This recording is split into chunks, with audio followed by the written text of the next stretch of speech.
நீங்க சொன்ன மாதிரி தான் 200 கோடி ரூபாய் சம்பளம் வாங்கிட்டு இருக்காரு விட்டுட்டு வராரு அப்படின்னா அப்ப இங்க அதை விட பெரிய அமௌண்ட்டை சம்பாதிக்க போறாரு அப்படிங்கிற விமர்சனமும் முன்வைக்கப்படுது. அது பாத்துக்கலாம். அது ஓட்டு போட்டு இவங்க தேர்வு செய்த பிறகு நீங்க மக்கள் 5 வருஷம் கொடுப்பீங்க, 50 வருஷமா நீங்க கொடுத்து ஊழல் ஆட்சி வச்சிருக்கீங்க, ஒரு 5 வருஷம் அவருக்கு கொடுத்து பார்ப்போம். அவர் ஊழல் பண்ணாருன்னா அவர் தூக்கி எடுக்கிறதுக்கு உங்களுக்கு தான் வந்துட்டு ஓட்டு உரிமை இருக்குது.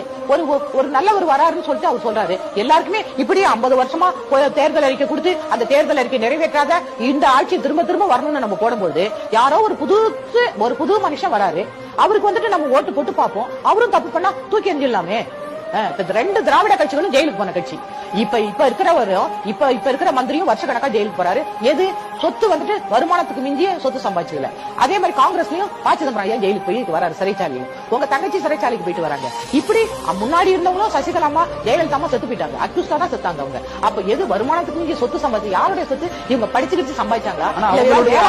அணிலா இருந்து உதவுனர் தான் விஜய்ங்கிற விமர்சனங்கள் இருக்குல்ல. நான் கூட தான் எந்த கட்சி இருக்கோ அவங்க ஓட்டு போடுறேன். நானும் ஏடிஎம்கே போட்டிருப்பேன், டிஎம்கே போட்டிருப்பேன், காங்கிரஸ் போட்டிருப்பேன். எந்த கட்சி இருக்கோ நான் என்னோட பிரஜையா இருந்து இந்திய பிரஜையா நான் ஓட்டு செலுத்தி இருக்கிறேன். அதனால நான் கட்சி தொடங்க கூடாதுன்னு கிடையாது.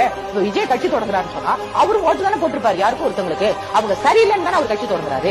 என்னுடைய மக்கள் என்ன வாழ வச்ச மக்களுக்கு நான் ஏதாச்சும் செய்யணும். இன்னைக்கு ஒரு பசியோட இருக்கானா அவங்களுக்கு சாப்பாடு கொடுக்கணும். இன்னைக்கு வேலை இல்லாம இளைஞர்கள் இருக்காங்களா படிச்சுட்டு அவங்களுக்கு ஒரு வேலை தரணும். இன்னைக்கு வீடு இல்லாம இருக்காங்களா அவங்களுக்கு வீடு கட்டி தரணும். நான் பேச மாட்டேன், யாரையும் திட்ட மாட்டேன், நான் செயல்ல காமிப்பேன், மக்களுக்கு அது போய் சேருதான்னு பாப்பேன்.